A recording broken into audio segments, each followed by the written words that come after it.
Soft piano music fades in. Camera sweeps across a hall bathed in golden light. Chandeliers sparkling like frozen stars. Rows of guests turn. Hushed, their faces expectant. At the far end, beneath an arch of white roses, a woman in ivory lace stands with trembling hands clutching her bouquet. Everyone thought this would be an ordinary wedding. Until the groom picked up the mic and changed everything. Cut to black, a heartbeat sound. Then, the whisper of a woman's breath. Emma Parker stared at her reflection in the gilded mirror, the silk of her gown pooling like moonlight around her feet. She should have felt beautiful. Every detail, the French lace, the pearl pins in her chestnut hair, the faint blush dusting her cheeks screamed perfection. However, her eyes told another story. They flicked toward the closed door, muffled laughter seeping through like smoke. They did not need to guess who it was. Karen's laugh was sharp, unmistakable. Emma had worked under Karen for 3 years in Titan Global's marketing division. 3 years of coffee runs, late-night deadlines, and whispers behind manicured hands. Secretary girl, poor thing clinging to that nobody. Emma clenched the bouquet tighter. Daniel. Her Daniel. The man everyone dismissed as ordinary was a logistics associate, barely making a mid-level salary. They had met in the company cafeteria. She remembered that day vividly. The clatter of trays, her spilling tea on a stranger's sleeve, and how he had smiled, warm and unbothered. Daniel had been her quiet place in a storm of ambition and politics. He never boasted, never belittled. He listened. Moreover, he made her feel enough in a world where everyone demanded more. Still, doubt gnawed at her. What if they are right? What if I am throwing away my future for a man no one respects? She closed her eyes and inhaled sharply. A soft knock broke the silence. Emma? Her maid of honor peeked in, eyes wide. It's time. Emma nodded, legs like glass as she rose. Outside, music swelled violins and soft piano blending into something tender, eternal. She stepped out, heart pounding in rhythm with the slow toll of wedding bells. Rows of faces blurred into a watercolor of judgment and curiosity. Phones tilted discreetly, ready to capture every frame for group chats later. Let's see this fairy tale flop in real time, someone whispered. However, then she saw him. Daniel stood at the altar, black tuxedo sculpted to perfection, broad shoulders casting long lines under the amber glow. His gaze locked on hers, steady, unwavering. Moreover, just like that, the noise faded. Her lips curved, trembled, then stilled. Behind Daniel, in the front row, Karen smirked. A smirk sharpened by secrets Emma could not name. As Emma took her first step down the aisle, a thought struck her cold. What does Karen know that I do not? Snow-white lilies lined the aisle, mingling with the faint perfume of polished wood and candle wax. 1,000 tiny lights twinkled above, suspended like stars in a private sky. The hall hummed with whispers, the kind that cut deeper than silence. Emma Parker's heels sank softly into the plush carpet as she walked, bouquet trembling. Every step felt like glass shattering underfoot. She should have felt beautiful. Wasn't this the moment every little girl dreamed of? The dress, the music, the man waiting at the altar. However, behind the soft rustle of silk and the muted chords of the piano, Emma heard it, the laughter. Quick, clipped, cruel. Karen's laughter. She did not have to look to know where it came from. Her front teeth flashed under red lipstick like a warning sign in the second row on the left. For 3 years, Karen had been her superior, tormentor, and daily reminder that kindness could be a liability. Poor Emma, Karen had whispered once near the coffee machine, voice dripping pity and venom all at once. Sweet doesn't get you far here. Smart does. Maybe try that sometime? Emma had swallowed it then, like she swallowed so many things. However, as Karen's smirk curved from across the room, Emma felt it burning through layers of silk and hope. Moreover, she still looked ahead. To Daniel. He stood there, a quiet storm in a tailored black tuxedo, his jaw cut sharp under the golden light. Not handsome in the polished, glossy way the executives were. He was a steadier beauty that did not clamor for attention but claimed it anyway. Like a tide reclaiming shore. When his eyes found hers, something inside her stilled, the whispers blurred, the laughter faded, and the world felt simple again for a heartbeat. Just him. Just love. Emma clutched that thought like a lifeline as she reached the altar. Her breath trembled against the hush that followed the final note of the violin. Daniel reached out, fingers brushing hers, warm and certain. However, beneath the warmth, something flickered. A shadow she could not name. The ceremony began. Words floated like petals, vows, promises, forever, and always. Emma repeated them instinctually, her voice steady though her heart thrashed like a caged bird. Moreover, when it was done, when the officiant smiled and pronounced them husband and wife, applause rippled through the hall like a slow wave. They kissed. Cameras flashed. Champagne poured like liquid gold into crystal flutes. Moreover, as the music swelled, Karen approached. "Congratulations," she purred, her hand light on Emma's arm. Too light. Like the touch of something venomous. "I must say, you clean up well. Quite the upgrade from the office break room." "Hmm?" Emma forced a smile, her throat a vice. "Thank you, Karen." "Oh no, thank you," Karen said, lips curving wider. "For the entertainment." Before Emma could respond, Karen slipped away, her laughter trailing like smoke. Emma stood there, her smile frozen, and her fingers cold against the stem of her glass. Around her, voices rose into toasts and cheers, but all she could hear was that laughter, curling like a hook inside her chest. She turned, searching for Daniel. He was across the room, speaking to a cluster of older men in suits, his posture easy, his hand gesturing in smooth arcs. Emma blinked. Something about how they listened, the lean of their bodies, the sharpness of their smiles felt wrong, like gravity bending. They were not just listening, they were deferring. To him, Emma's pulse skittered. She wanted to move toward him, ask, understand, but before she could, a sharp clink of metal on glass sliced through the air. Karen stood on the small stage now, microphone in hand, her red dress ablaze against the pale bloom of the decor. "Ladies and gentlemen," she began, her voice sugar and steel, "if I could have your attention for just a moment, I have something special prepared for our lovely bride." Emma's stomach dropped. The lights dimmed. A screen flickered to life behind Karen, humming softly as it bloomed with color. And then images. Emma's images, photos from office parties, candid shots of her eating lunch alone, a grainy clip of her tripping on the lobby stairsail spliced together with glittery text. From secretary to Cinderella. Laughter erupted like shattering glass. Emma stood frozen, blood roaring in her ears. Her fingers gripped the edge of the table until pain bloomed sharply in her knuckles. And then another sound, the steady click of shoes against marble. Daniel. He walked past the tables, past the sea of faces twisted in amusement, and climbed the stage. For a heartbeat, the room stilled, laughter strangled mid-throat as he reached for the mic. Karen's smile faltered. Daniel's hand closed over the microphone, slow, deliberate. He turned not to her, not to the guests, but to Emma. Moreover, when he spoke, his voice was calm. Too calm.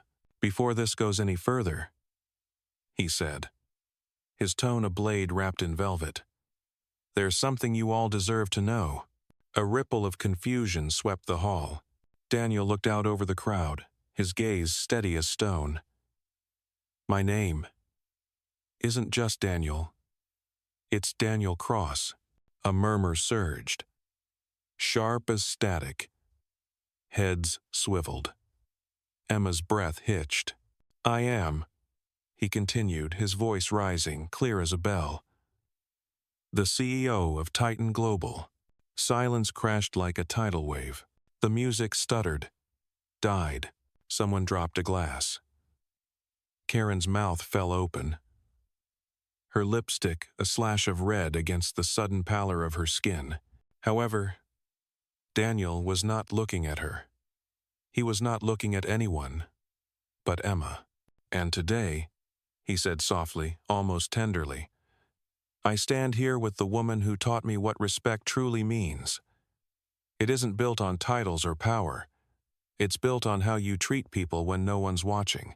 And for that, Emma Parker, I will spend every day proving I deserve you. The room erupted not with laughter this time, but with gasps, whispers, the frantic click of cameras. Karen stumbled back, her cheeks blazing. But Emma could not move, could not breathe, because in that moment, every piece of her world, every question, every doubt fractured and fell like glass. Her husband was the CEO. The man she thought she knew was a stranger, wearing his name like a mask. Emma's breath came shallow as her mind reeled. Applause roared like a storm behind her. But it felt muffled, distant, like she was sinking underwater. Words collided inside her head. CEO, Daniel Cross. Titan Global, each heavier than the last, dragging her down. She did not remember walking off the stage. One moment, she was frozen under 1,000 eyes. The next, cool night air slapped her cheeks as she stumbled onto the terrace. The city stretched below, a sprawl of glittering lights, sharp and cold as broken glass. Her hands gripped the marble railing until her knuckles burned white. It was not the title. It was not the money. It was the lie. Every late-night talk, every promise whispered in the dark, every time he said, I just want a simple life with you. Simple? How could any of it be real when he was the man the entire world chased? Emma. His voice sliced through the quiet. She spun. Daniel stood in the doorway, tuxedo shadows pooling around him, his expression unreadable in the dim glow. For a beat, neither spoke. The hum of distant traffic filled the space between them like static. She broke first. Why? Her voice cracked like thin ice. Why didn't you tell me? He stepped forward, slow, careful, as if she were a skittish bird about to take flight. Because for the first time in my life, he said quietly, I wanted someone to see me. Not my name, not my net worth. Me. Emma laughed, short and sharp, but it had no humor. Congratulations, she said, bitterness coating every syllable. You got your wish. And now? You are the man on magazine covers again, and I am just what? A headline to make you look romantic? Daniel flinched like she had struck him. No, he said fiercely. Emma, you are the only thing in this world that's real to me. Do you think I care about their headlines? I would burn every share I own before I would lose you. She shook her head, tears blurring the city into a light smear. Do not say things like that. It's the truth. Then why does it feel like a performance? Her voice broke then, splintered into raw edges. In there, you didn't just marry me. You turned me into a statement. You made me a symbol I never asked to be. Silence stretched, taut and trembling. Daniel's jaw worked as if words were fighting to break free. When they came, they were low, rough, and almost broken. I did not mean to. When I saw them laugh at you, I could not stay silent. Not when you have spent years being stronger than anyone gave you credit for. You deserved their respect. Emma closed her eyes, breath shuddering. I didn't need their respect. I just needed the truth. The weight of that hung between them like smoke. Then, turned slow, deliberate and, walked past into the dark. Daniel did not follow. Not then. Not when every muscle screamed to. Because what do you do when the person you would give the world to hold walks away because you gave them too much of it? Inside, the music throbbed again, shallow laughter resuming like a wound, trying to close over glass. Guests whispered behind crystal rims. Karen slunk into a corner. Her smirk curdled into something bitter. None of it mattered. Daniel walked out into the night. He found her hours later, not because of luck, but because he knew her rhythms like his heartbeat. The city was quieter here, where the glitter faded into grit. Neon signs buzzed over shuttered storefronts, and the air smelled faintly of rain. She sat on a splintered bench near the East River, her gown pooled around her like spilled milk, hair tumbling loose from its pins. In the glow of a flickering street lamp, she looked like something fragile and fierce all at once, like a lighthouse in a storm that had lost its light but not its shape. He approached slowly, the crunch of gravel loud in the hush. "Emma." She did not look up. "You should be at your party. There's no party without you." A bitter laugh slipped out of her. "That's rich. Do you even hear yourself?" Daniel stopped a few feet away, hands open at his sides, as if proximity alone might spook her. "I hear myself," he said quietly, "but I hear you more. And if you want me to leave, I will. Just tell me first. Tell me to go, and I'll never bother you again." For a long moment, only the wind answered, riffling the edges of her veil. Then, softly, "Why me?" The question punched through him harder than any accusation. "Because," he said, voice unsteady for the first time that night, "you never looked at me like I was a prize to win, or a ladder to climb. You looked at me like I was enough, and I didn't know how much I needed that until you." Her throat worked as she swallowed, but her gaze stayed dark and endless on the river. "I did not marry Titan Global, Daniel. I married the man who made me feel safe in a world that never has. And now," her voice trembled, "now I do not know who that man is." Number one saying, he stepped closer, the night air tightening like wire between them. "Then let me show you," he said. "Not with words, not with money, with time, with every ordinary day you think I cannot give you. I will cook dinner and burn it. I will hold your hand through grocery lines. I will learn what your silences mean. Emma," his breath hitched, "I would give up everything just to earn back one honest smile from you." "Emma." She looked at him then, really looked at the tuxedo jacket hanging open, the tie askew, the raw plea in eyes that had once seemed carved from stone. Moreover, something inside her softened for the first time since the night began, just enough for air to seep in. "Prove it," she whispered. He did not answer with words. He shrugged off the jacket, draped it over his shoulders, and sat beside the cold, splintered bench. No more declarations, no more titles, just the sound of the river, and two heartbeats slowly finding the same rhythm. Months passed. Seasons turned like silent pages. The headlines faded, as headlines always do. However, something else bloomed quietly in their wake, something steadier than spectacle. It started with small things: shared coffee at dawn, burnt pancakes on Sunday mornings, notes tucked into briefcases. It grew in spaces money could not touch, laughter echoing off kitchen tiles, arguments that ended in softer voices, hands reaching across the dark just to find each other. Emma did not need grand gestures. She needed presence. Moreover, Daniel gave it not as a promise, but as a daily practice. 1 year later, the world saw him again, but not on a stage, not under chandeliers. They saw a press release, quiet and almost startling in its simplicity. Titan Global to establish Parker Grant, a fund dedicated to elevating women in the workplace. Reporters clamored for comment, but Daniel gave none. Emma did. However, standing before a modest podium in a navy dress that fit like confidence, she spoke without notes, her voice clear as riverlight. "This isn't about me," she said. "It's about every woman, who's been laughed at for dreaming too small or too big. Respect isn't given, it's built. And today, we're building. Cameras flashed. Headlines bloomed.